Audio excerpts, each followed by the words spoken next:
যদি শীত দ্বারা সোজা করে কোনো বক্তব্য দিয়ে থাকে সেটা দিয়েছে আমাদের খলিলুর রহমান সাহেব। নিষেধ করতে পারতো, কোনো সন্দেহ নাই। অ্যাডভোকেট আবু হেরা রাজাকি, ভারত সরকার বলছে হাসিনার বক্তব্য ভারত অনুমোদন করে না, আবার দিল্লিতে বসেই শেখ হাসিনা একের পর এক রাজনৈতিক বক্তব্য দিয়ে যাচ্ছে, তাহলে ভারতকে আসলে নীরব দর্শকের ভূমিকা পালন করছে?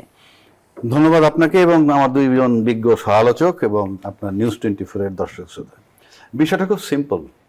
আপনাকে বুঝতে হবে যে এই শেখ হাসিনার কনফারেন্সের আগে সার্জিও গোর যিনি দিল্লিতে আমেরিকার অ্যাম্বাসেডর, শুধু তাই না, পরিচিতি আছে যে উনি ট্রাম্পের বন্ধু, প্লাস উনি দক্ষিণ এশিয়ার উনি রিপ্রেজেন্ট করেন।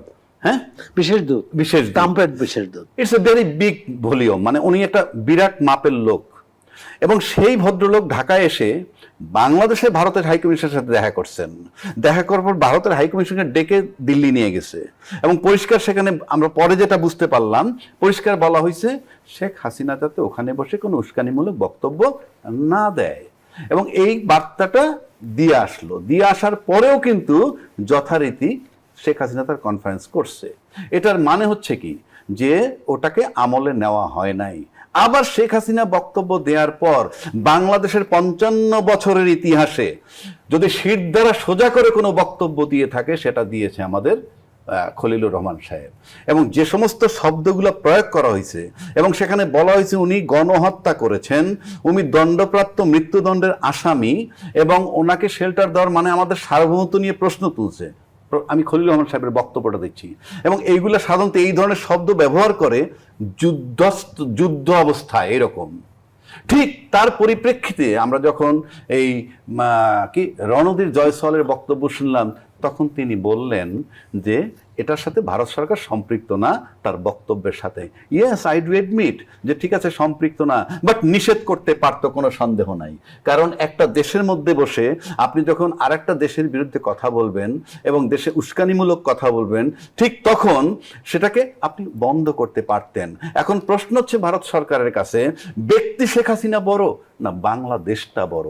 সেই প্রশ্নের জায়গাটায় আমরা এখন আসতে চাই। আপনার পর্যবেক্ষণ কি বলে? হ্যাঁ, ব্যক্তি শেখ হাসিনা বড় না বাংলাদেশ বড়? আমি তো প্রশ্নটা রাখলাম, কিন্তু এখানে একটা কথা আছে।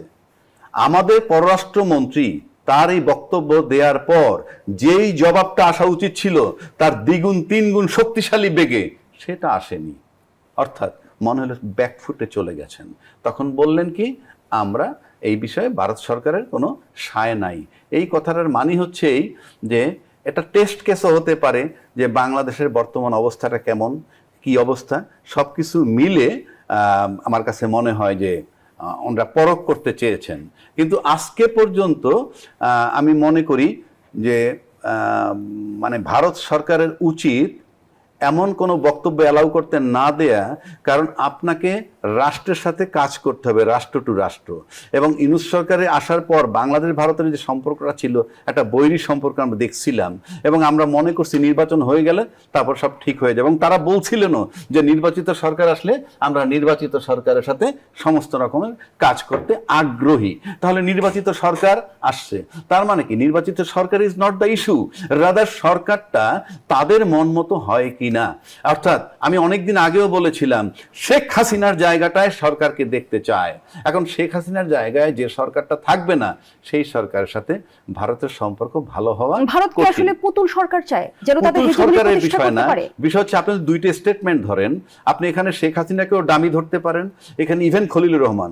কারণ যে বক্তব্য খলিলুর রহমান সাহেব দিছে, আপনি চিন্তা করেন যে শেখ হাসিনার নেপথ্য শক্তিকে, খলিলুর রহমানের সাহেব নেপথ্য শক্তিকে, এই দুইটার জন্য যদি চিন্তা করেন তাহলে দুইটা ডামি দাঁড়ানো আছে, কিন্তু বক্তব্য আসতেছে এরকম। অর্থাৎ ওই শক্ত শব্দগুলা প্রয়োগ করার ক্ষেত্রে খলিলুর রহমান সাহেবেরও কোথাও একটা শক্তি আছে।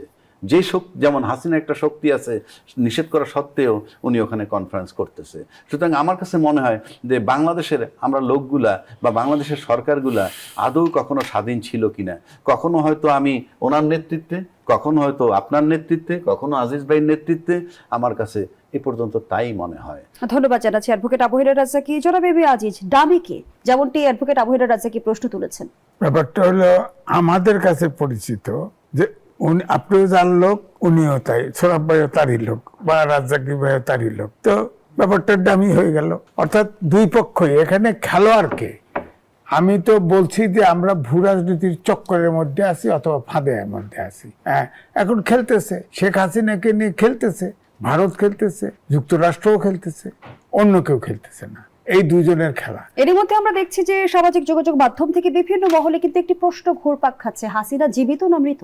না, এটা বলছে এই কারণেই যে ধরেন সোহরাব ভাই ও প্রবীণ, আমি তো ধরেন 78 সাল থেকে প্রফেশনে, আর অবজারভারে আসছি 80 সালে, আমি সেখান থেকেও যদি কাউন্ট হয়, কোনো ব্যক্তি, কোনো রাজনীতিবিদ, কোনো ব্যক্তি প্রেস কনফারেন্স করছে, তার চেহারা দেখা যায় নাই অথবা রিপোর্টারের চেহারা দেখা যায় নাই, এরকম ইতিহাস আমি দেখিনি। হ্যাঁ, প্রেস রিলিজ দিচ্ছে, অন্ধকারের ভিতরে প্রেস রিলিজ দিচ্ছে, এখন ফ্যাক্ট চেক দেয়, কিন্তু অডিও ভিডিও অর্থাৎ হাজির হয়ে তার কোনো ইন্টারভিউ, কোনো চেহারা দেখা যায় না, এটা দেখা, এই জন্যই এরকম একটা জনশ্রুতি তৈরি হয়েছে।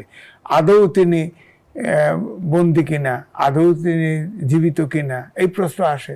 তার ছেলে আছে, মেয়ে আছে, ওখানে বহু আওয়ামী লীগের নেতা আছে, কারোর সাথে তো একবার দেখা হয় না, দেখা যায় না। আবার যেখানে প্রেস কনফারেন্সে যেটা বলছিলাম, ফরেনার্স দের করেসপন্ডেন্ট, অর্থাৎ ভারতের ফরেনার করেসপন্ডেন্ট, যারা ফরেন করেসপন্ডেন্ট, সেখানে জয় ছিল, সেখানে আপনার সাকিব আল হাসান ছিল, আর নওফেল ছিল। হ্যাঁ, জয় কিন্তু তাও জুমে কানেক্ট হয়েছে। হ্যাঁ, আর সাকিব আল হাসান তাই সে ওখানে আসেনি, হ্যাঁ, গাড়ির থেকেই সে জুমে জয়েন করছে। এই খালি উপস্থিত ছিল নওফেল। হ্যাঁ, তার চেহারাটা তো ঠিকই দেখা গেছে, কিন্তু আপনার ভার্চুয়ালি কথা বলছে। শেখ হাসিনার কোনো চেহারা, ভয়েস হয়তো ব্যান্ড আছে, হয়তো আমাদের ডাক্তার জাহিদ আছে, এক ধমক দিছে, আমাদের মিডিয়া সব হাগে ফেলাইছে। হ্যাঁ, হাগে ফেলাইছে। তো ট্রাইব্যুনালের চিফ বলছে যে যদি উস্কানিমূলক বক্তৃতা না দেয়, বিচার বিভাগ নিয়ে কোনো বক্তব্য না দেয়, সাধারণ বক্তৃতা দিতে পারবে। আর সরকার এবং চিফ প্রসিকিউটরের বক্তব্যে পার্থক্য আমরা কেন দেখলাম না? সরকাররা, চিফ প্রসিকিউটর বিচারক, বিচারের দায়িত্বে, তাই না? বিচারকটা সে চিফ প্রসিকিউটর। ট্রাইব্যুনালের বক্তৃতা তারটা যদি আমি ধরি, তাহলে তো তিনি তো বলছে যে উস্কানিমূলক বক্তৃতা না দিলে, সাধারণ স্বাভাবিক বক্তৃতা দিলে সে দিতে পারবে বলছে। কিন্তু ডাক্তার জাহিদ বলছিল যে না, সে বক্তৃতা যদি দেয়, এটা শোনা যায়, তাকে কেউ যদি ছাপে, কোনো মিডিয়া প্রচার করে, তাহলে তাকে আইনের আওতায় আনা হবে।